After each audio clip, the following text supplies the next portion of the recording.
Uh, Before we introduce our two esteemed panelists, who by the way are two of my favorite people working in this field, who are really specialists in kind of the intersection of the technical side of resilience work and the engagement side. I want to just lay out a couple things that we're seeing really across the field. I think that one thing that we want to acknowledge on projects is that they come with trade-offs. We're asking people to sacrifice views, shoulder new costs, approve design features that they haven't seen in practice before, and then potentially deal with closures of really beloved sites. We're seeing the intersection of kind of concern about climate change with NIMBYism, the not in my backyardism, where people are concerned about changes in their communities, or they're talking about changes in other communities. A new acronym that I've been hearing around is bananas, the build absolutely nothing anywhere near anyone groups. And then we also have to think about the fact that the perception of risk for climate hazards really varies across a number of factors, and people's willingness to entertain resilience features really comes down to what do they think that the risk is for them. So as we talk out, we can kind of keep those different things in mind, and some of the questions that I'll have for our two panelists, we'll start to dig into some of those. So I'd like to introduce the two panelists this morning. So we first have Frank McLaughlin from New Jersey Department of Environmental Protection. He helped create the Community Collaborative Initiative, which I know he'll speak to this morning. He's worked in the environmental field for over 30 years in the public, private, and academic sectors. It runs the Community Collaborative Initiative, which is a place-based partnership where DEP staff are embedded in cities to work on mutual priorities around environmental justice, economic development, community revitalization, and restoration of the urban environment. Frank's worked a lot in Camden, and I know he's planning on sharing some of his experience there. He's also an adjunct professor at Ramapo College. And then our second panelist this morning is Sarah Doherty. Sarah Doherty was actually was in my current role at Waterfront Alliance before I joined the team, helped to write and scale the National Wedge Waterfront Edge Design Rating System. Under her leadership, it won the American Planning Association Gold Achievement Award for Best Practice in 2019. She's also worked for the World Resources Institute, Brooklyn Bridge Park, and worked on Bloomberg's Million Trees New York City campaign. Today, she is at Carp Strategies, where she's a senior associate, leading a variety of projects in resilience, engagement, and other topics. So I'd like to kick the floor to Frank first. Just say, Frank, why don't you introduce yourself a little bit and tell us a little bit about how you've worked in the engagement field. Thank you, Joseph, and thank you for inviting me to speak today with this group. My name is Frank McLaughlin. I manage the Office of Brownfield and Community Revitalization at the New Jersey Department of Environmental Protection. I have worked for over 30 years at the Department of Environmental Protection and over 20 years in the brownfields arena. New Jersey has a unique program called the Brownfield Development Area Program, where we're in 31 places across New Jersey where we're working with municipal officials and local stakeholders specifically on brownfields, which are the abandoned and underutilized, contaminated or thought to be contaminated former industrial or commercial properties, of which New Jersey has a lot since we were an early industrial state. And by the way, those brownfield sites are often strategically located along waterfronts and often in older urban and suburban communities. Up until recently, I managed another program called the Community Collaborative Initiative, which places a DEP staff person in communities that are overburdened with environmental stressors. And both of these programs, the Brownfield program and the Community Collaborative Initiative, are an effort by this administration to better serve communities that are beset with environmental stressors, for brownfields to major air sources to traditional environmental problems like many point sources to land, water, and air.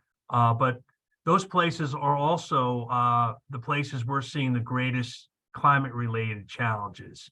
Older infrastructure that's unable to keep up with the increasing intensity of precipitation, often underserved or degraded stormwater systems, often conveying not only stormwater, but also sewage. We have 21 combined sewer system cities in New Jersey. I have spent, previous to managing the Brownfields office and the Community Collaborative Initiative, I was on the ground in Camden for close to 20 years as a project manager, redeveloping brownfields and landfills, many of them along waterfront sites and many of them within communities. So both Brownfields and our Community Collaborative Initiative have a lot of experience in interacting with a diverse group of stakeholders, many with multiple interests, multiple goals. The great thing about a brownfield or a landfill, if there's a great thing about them, is they can be almost anything you want them to be. And we have created in places like Camden amazing waterfront parks and communities that have been underserved with open space and access to their natural resources. We have created housing, new schools, economic development projects, corporate relocations, really run the gamut of possibilities. And while doing that, even when we did development, either housing or a corporate development, we did water management and access when we did that. So Brownfields reclamation is an amazing opportunity to build towards the future while also building an equity to communities that have been historically underserved. So I'm going to pass it back to Joseph, and I'm happy to be here and happy to answer questions from my experience I've seen on the ground in New Jersey, particularly in southwestern New Jersey and the Camden area. Thank you, Joseph, and thank you for the rest for your attention today. Great, thanks, Frank. Sarah, I'll kick it over to you. Same question. Tell us a little bit about yourself and how you've worked with communities on resilience projects in your current and in past roles. Great. Thank you, Joseph. It's great to see some familiar faces and be back here. Also, I had the privilege of working with Frank and New Jersey DEP in Camden when I was at the Waterfront Alliance. I'll talk a little bit more about that, but just a huge fan of all the work that they're doing with that, Kramer Hill. So great. I'm Sarah Doherty. I'm an urban planner by training, currently a senior associate at CARP Strategies, which is a equity-driven urban planning and economic development firm based in New York. But we do work throughout the region, more and more in New Jersey.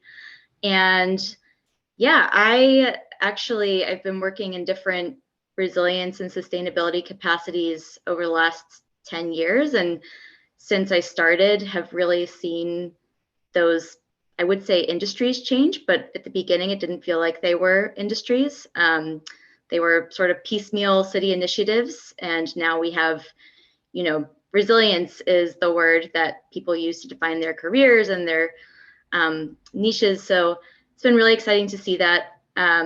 I got started actually with the Parks Department planting street trees for the Million Trees NYC campaign, and came into that thinking that I wanted to be more of like an environmental scientist, but then realized that the whole initiative was based on a public health study to get more tree canopy cover in low canopy cover neighborhoods, which also are what we call environmental justice neighborhoods that have been marginalized and where we've put large scale infrastructure and pollution over decades. And so that initiative, planting trees in those neighborhoods, made me realize that environmental work is essentially social justice work. And that got me into urban planning. Since then, I went to grad school and really focused on international development and planning, looking at the impacts of larger scale initiatives. At the time, a while ago, the 100 Resilient Cities initiative from the Rockefeller Foundation was just super exciting to me because there wasn't anything else like it.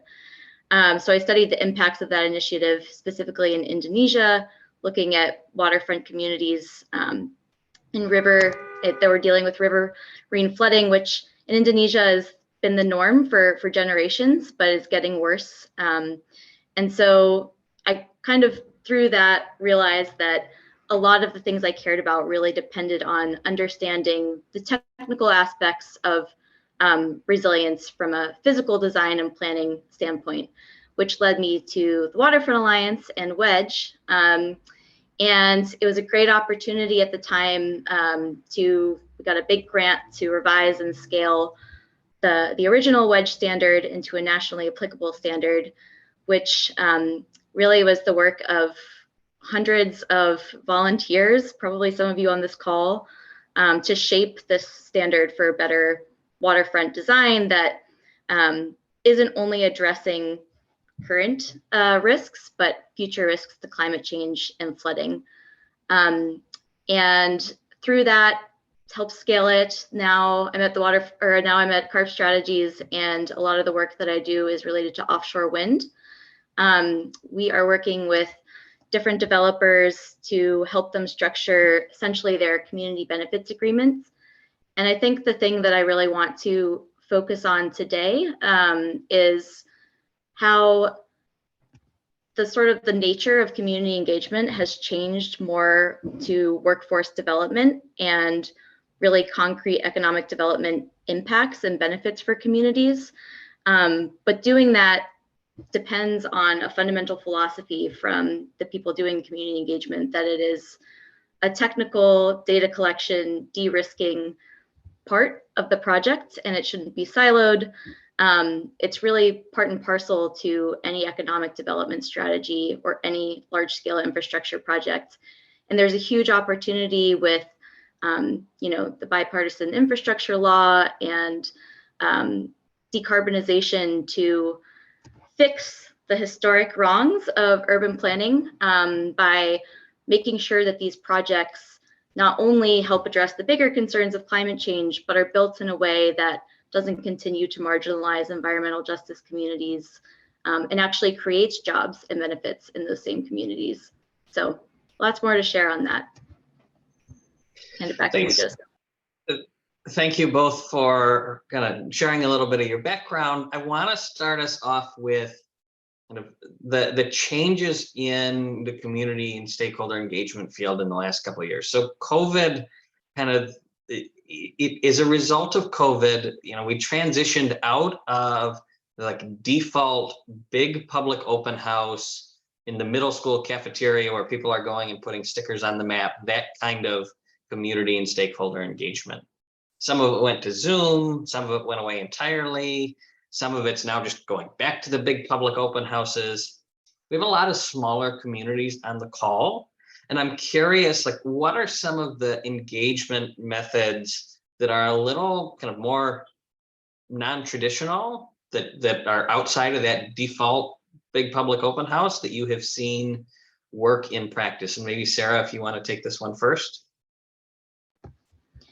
Sure. I think I can definitely focus on the tactical, innovative methods that we've seen, but I also just want to restate that I think that the framing is really the most important part. You can have the best technology and the most resources to do the most robust community engagement there is, but a fundamental plan and relaying to participants what the plan is to integrate their feedback and the timeline and the impacts is really leads to the most successful projects that I've seen.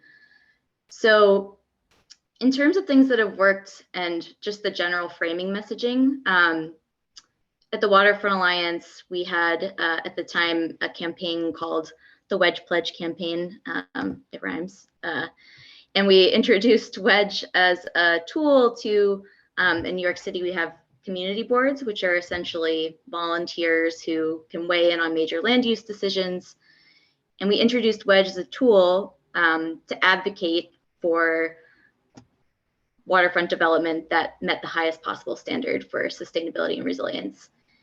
And what worked with that was it was an advocacy campaign. And, you know, depending on if you're a city agency, you're in a different seat. So maybe advocacy isn't the right approach. But I think calling that campaign or calling out people's rights to waterfront access and safe communities, actually like showing in the zoning code what rules are in place, what rules are not in place, and helping people understand their rights to these things was a really powerful messenger. How we did that, it was a PowerPoint that essentially we tried to translate the whole technical body of Wedge into 10 slides. And each presentation was tailored to the specific neighborhood. So we would pull up demographic data, look at the district needs assessments, understand the specifics of the community, and then also pull up the specific flood maps for that. And understanding smaller cities, not New York City, might not have the same type of data, but however you can sort of show visually the current risks and the future risks, I think, you know, people want to see the data and they deserve to see the data. And showing that to people, I think really got folks like, I was surprised at people's surprise. And so that process and tool was also, I guess I should say that developing that PowerPoint wasn't just like the work of one person in a room. For everything we did for Wedge, we vetted it with lots of different community organizations. And I think especially for outreach tools, getting local on the ground groups to weigh in and to help shape these things will make them much better than just one person at a desk. I want to, we'll go to Frank first for this same question, but I do want to come back to that idea of, you know, how do you talk about the risk that a community faces and kind of the balance of that and without making it kind of fear mongering. But Frank, to ask the same question to you, you know, what are some of the kind of alternative methods of engagement beyond just big public workshop that you've seen work really effectively? And thank you, Joseph. And to build on some of the stuff that Sarah was just mentioning, but I'll be a little more kind of specific to environmental justice and traditionally underserved communities like Camden. As a public official, but this would also go for, you know, municipal officials, federal agencies. We need to meet people where they are. So if they want to meet in a church in an evening, or if they want to meet at a community center in the afternoon, if we're doing our project or a developer's doing a project in their community, we need to meet them where they are. And I think the agency, my agency and other agencies are recognizing that if we're going to improve on serving traditionally underserved communities, we need to go to them. So I think we need to be open to meet how they want to meet. Some communities want to meet in the evenings when they're available, at schools where their children are. So to make it easier for them, maybe we need to serve food because they're missing their dinner time. So we need to meet them where they are. And so whatever venue is appropriate, that normally they pick the time and the place, that's where we should meet them. I would also, I think, you know, engagement needs to be more thinking about empowerment too. Engagement means different things to different people. And as experts, either in land use or water quality or ecological restorations or local, state, county, or federal government, we need to be better at sharing not only information, but also decision making to the extent we can on every given project. So effective engagement really means empowerment and knowing the needs of the local community. I think one of the successes we experienced in Camden was that most projects can incorporate local needs, whether that's access to waterfronts, connectivity, stormwater management. We did a lot of our land reclamations also include significant water infrastructure improvements, both gray and green water infrastructure improvements because of chronic flooding down there. And now we're placing resiliency elements also on these projects. So I think the keys are, engage where they are, work towards empowerment and thinking about the elements of the project that can also assist the community, especially these traditionally underserved communities. I'll hand it back to Sarah or to you, Joseph. Great. I like that you're kind of calling out some of the differences between working in EJ and overburdened communities, because there is an element of distrust that sometimes there's an element of they've seen historic disinvestment. So I'm curious, Sarah, like what are some of the kind of unique challenges and ways that you adjust your tactics when you're working in EJ communities? Yeah, I think I was talking about how in my last example, showing people the data and like the technical aspects is good. It's like some people really want to know that stuff, but I do think fundamentally resilience planning is a little bit different than other types of development because the technology is new and a lot of down to getting permits for offshore wind or permits for a resilient port, that takes more time and the community doesn't need to know about it.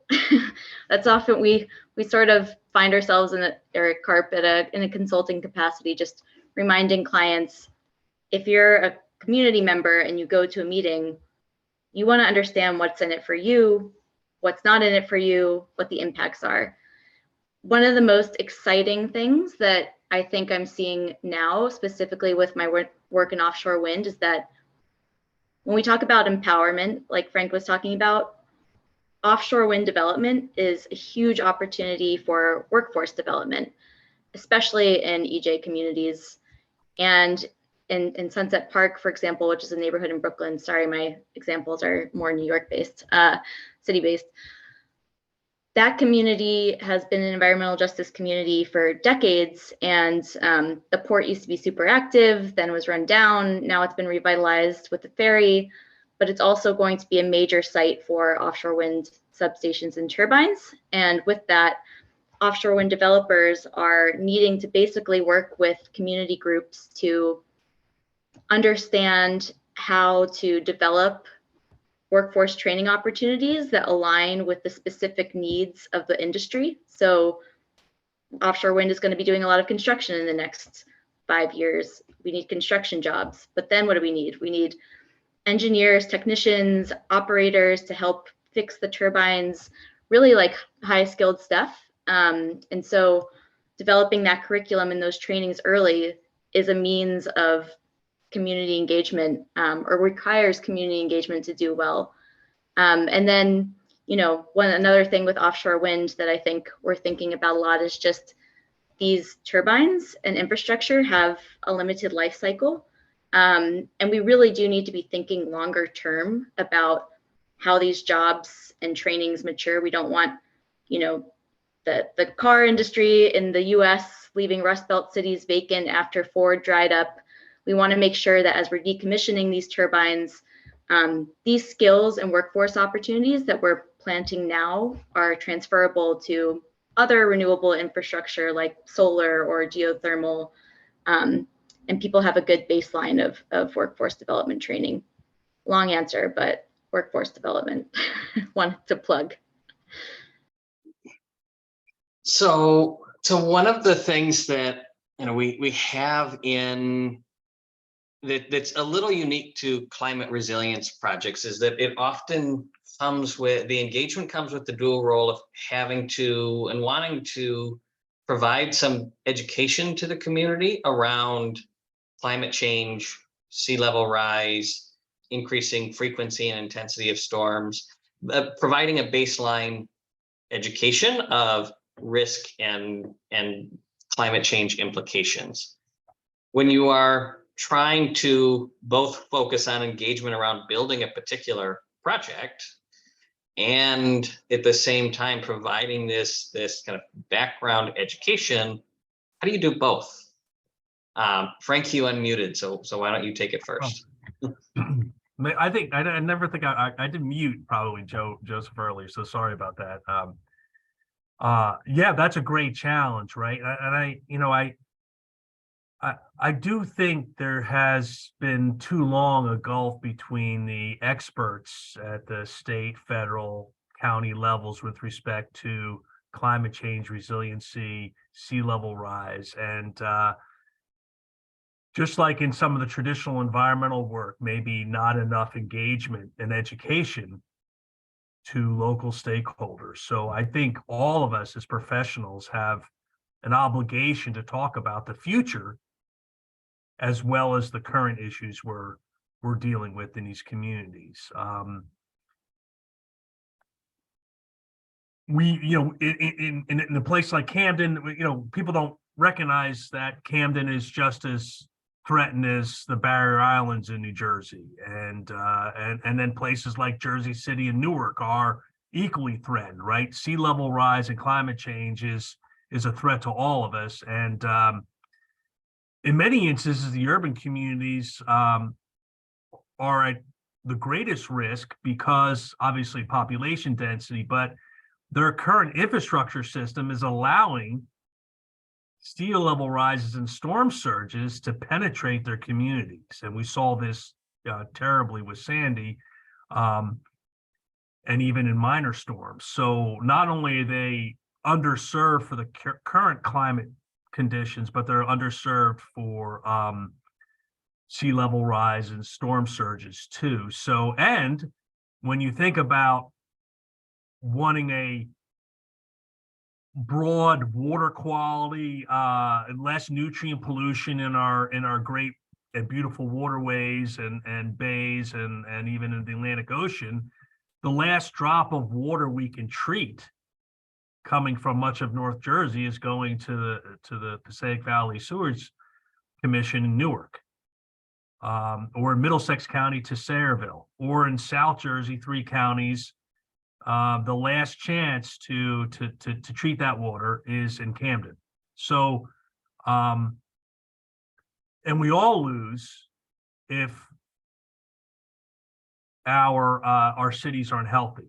I'm working on, my staff is working on projects in places like Jersey City, where we're literally putting over 300 housing units per acre and putting less than a half, often closer to a quarter of a vehicle space in these buildings. And there, other cities have not as great density as Jersey City right now. So if we are looking for long-term climate solutions, not only do we got to think about resiliency with respect to our natural areas, our recreational areas and barrier islands where my parents live, but also improving the cities enough where we start concentrating vertical development, because the carbon footprint in places like Jersey City is much lower than suburban and rural areas in New Jersey. And 300 housing units in Jersey City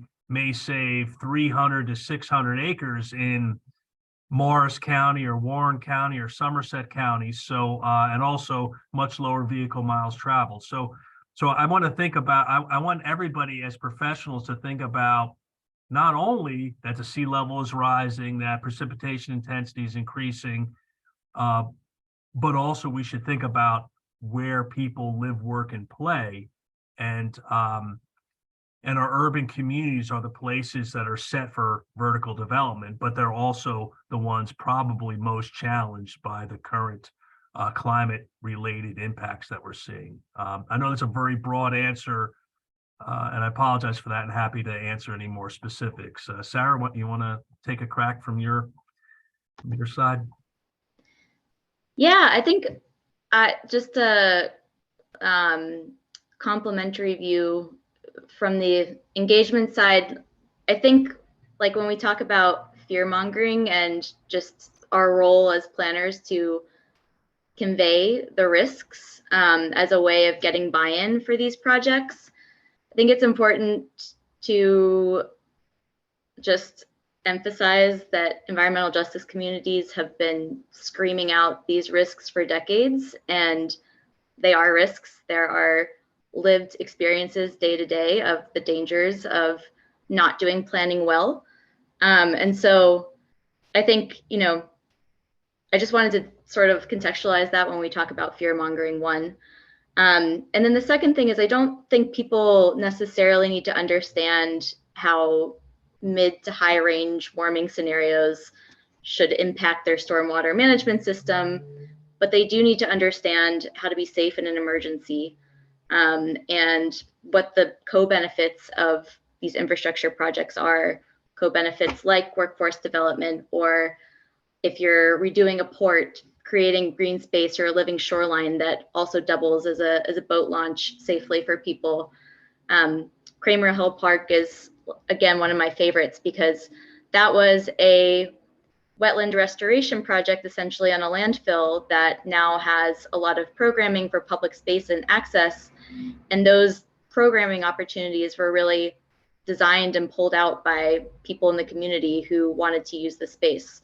Brooklyn Bridge Park in New York City is another example where it's a unique, spatially unique park built on different piers, and the pier design alternates. One pier is active programming like sports, the other one is more landscapes, passive programming, and all of that creates diverse uses and opportunities for people to use the space, which makes it a more inclusive place.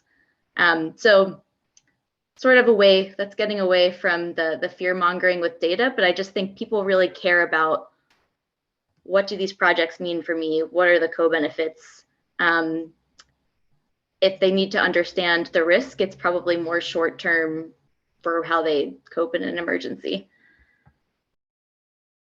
I guess one thing I would add too from what Sarah's saying is that if you're having healthy engagement, there is, in almost all instances, you can incorporate something that will solve a local need, whether it's a dearth of urban forest canopy, whether it's chronic stormwater flooding, whether it's sea level rise and tidal flooding. I mean, especially with brownfields, you have to remake the land anyway. Why not clean up and make it higher than it is? Why not place green infrastructure? Why not provide access to a stream corridor? So I've been lucky there, in working in traditionally underserved communities. Unfortunately, because they've been so underserved, we were able to have conversations and provide tangible benefits to them with the projects that we've done. And Sarah mentioned Kramer Hill Waterfront Park. I mean, there's a 62-acre new park with a mile of river frontage on the Delaware River and the Cooper River. And there's a 24-acre portion of that site is a Salvation Army Community Center that's serving 8,000 area residents with their enrichment needs. So they may be larger examples than most, but there's almost always something you can do. Even just putting berms and tree barriers between transportation corridors or manufacturing areas and neighborhoods is important. So I think the conversations can be turned if we are paying attention to what the local community needs are, whether it's flooding, access, open space, jobs, and I think if we want to get our projects done quicker and with more local support, look for those opportunities to also meet some local needs with your project. Can I just, Great. oh, sorry. Go for it. I got really excited hearing just about just the elevation like thing for all these. I think that is something that we're going to have to contend with when we think about resilient design. I saw, Joseph, you tweeted yesterday an article about people reacting to the city of Miami's plan to build a seawall. And that reminded me of in New York City, we have the East Side Coastal Resiliency Project. Oh, shoot, I need to plug my laptop in. Hold that thought. But I think that elevation there's a lot of risks with that. It's good in some ways, but universally elevating everything might not allow people to get to the waterfront, might block views. It's especially, I think, sort of worrisome or should be front of mind when we think about the New York, New Jersey harbor and tributaries focus area feasibility study and the impacts that will have on large scale planning in New York and New Jersey. I'll be right back. So I'll ask this next question of Frank to start. So we've seen major and smaller resilience projects get slowed because of community resistance, and that resistance can come from a lot of legitimate sources and concerns. How have you or how have you seen projects handle that resistance and kind of when you're starting the engagement process from a negative perspective, how do you go about then building support?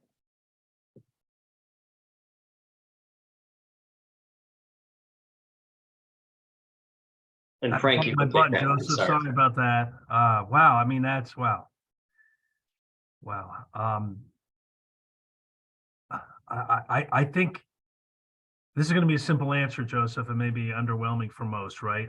Again, going to the places we're working early and often, showing up, sharing information, whatever information you have.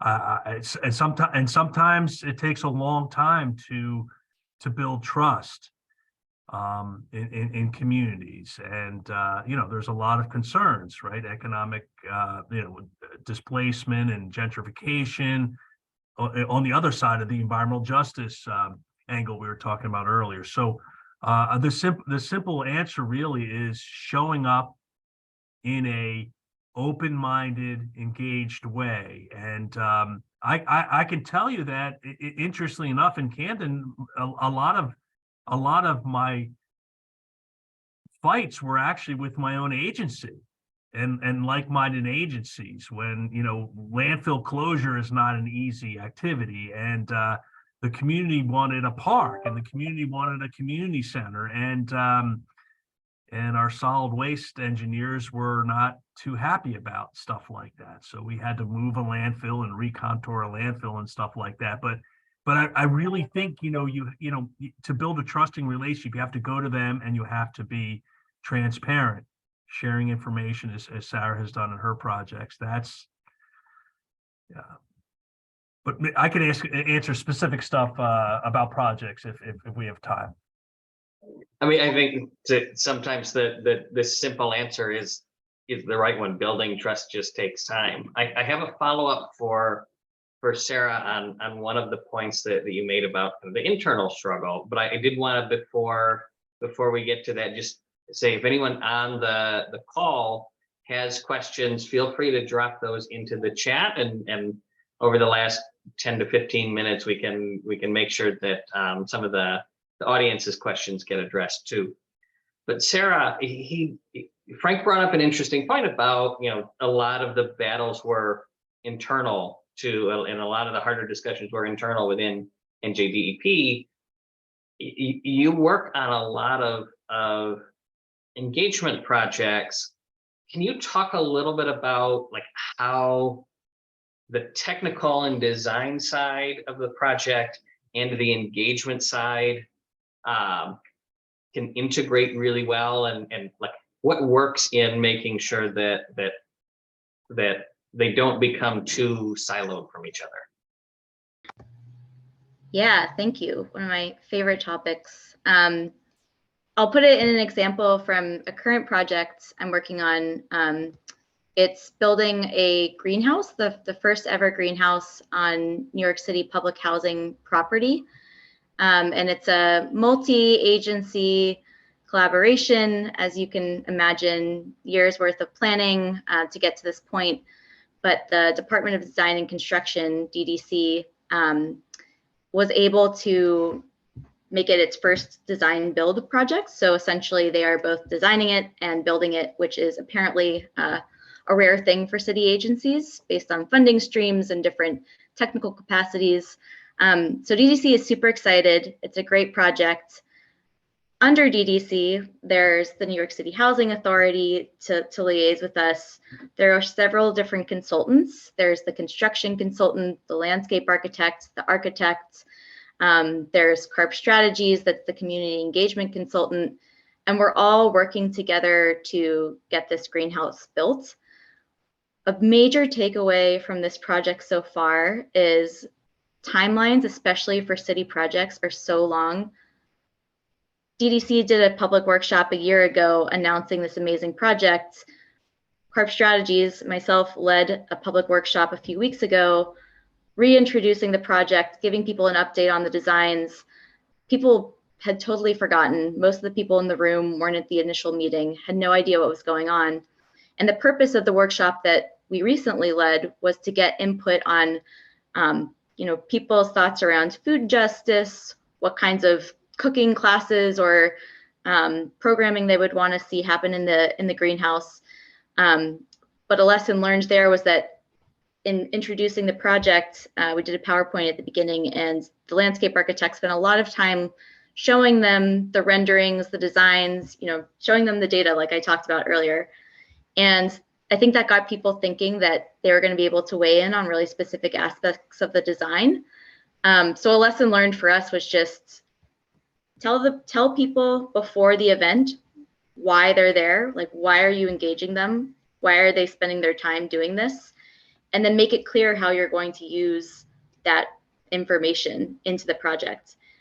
So when I say this, essentially engagement is data collection, and the people facilitating the data collection, myself with CARP Strategies, we have a role in making sure that that data gets baked into the technical aspects of the project. And I think the most successful projects I've seen and been a part of, as the engagement specialist, I've been able to actually look at the construction plans, look at the engineering reports, help make design decisions and technical decisions based on this input. Sharing a big note stock with the engineer or the landscape architect, that's a lot gets lost. And so I think engagement specialists need to be thought of as technical partners in implementing these infrastructure projects.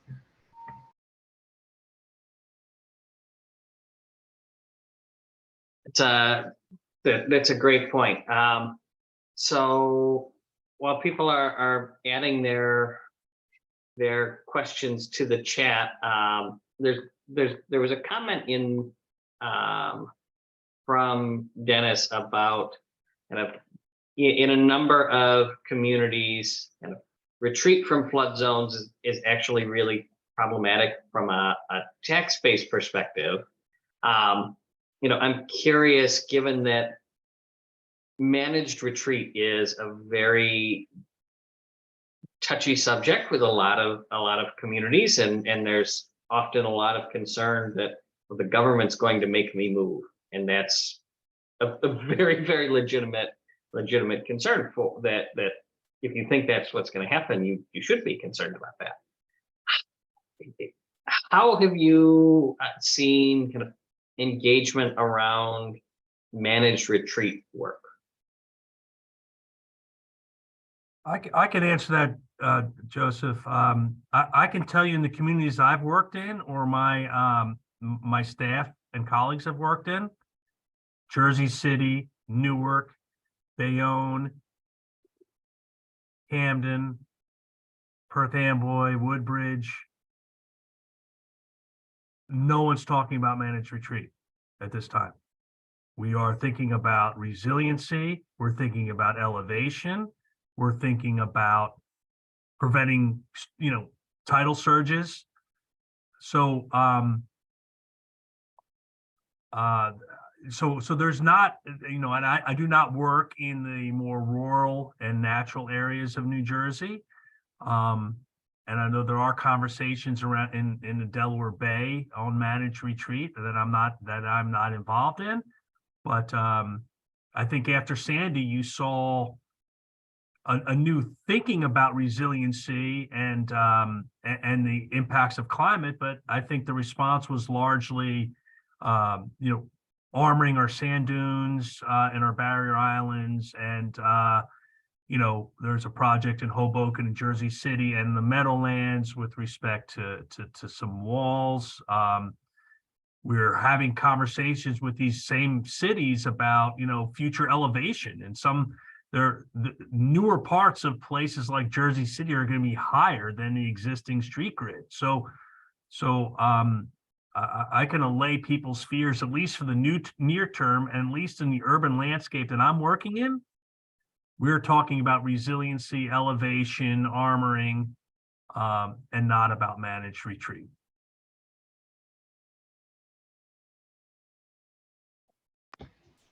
And I also just want to point out that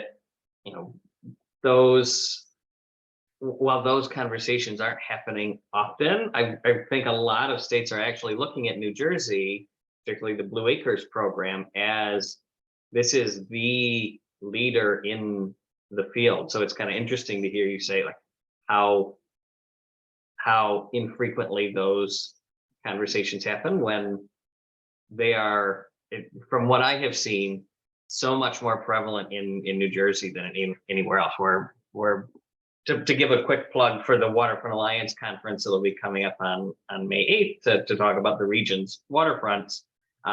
We're actually planning on having a panel on managed retreat and New Jersey's leadership in climate resilience of all types.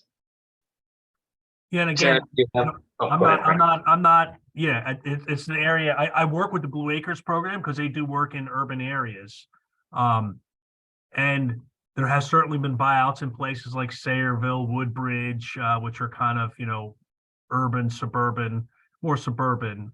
So there's been some Blue Acres buyouts in Patterson and stuff like that, even in Camden and Trenton too. So you're right. There is that ongoing, even in some urban areas, and mostly along stream corridors and tidal waterways that have repetitively flooded.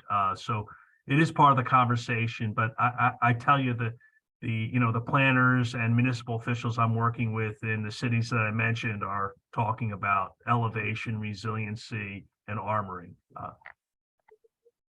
Another question. Blue Acres and Green Acres to talk about their effective programs in buying out repetitively flooded homes.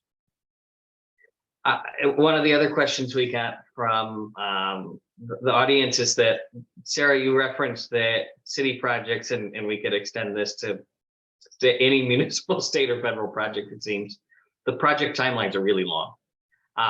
What are the key challenges that make resilience and adaptation planning so tedious and time consuming?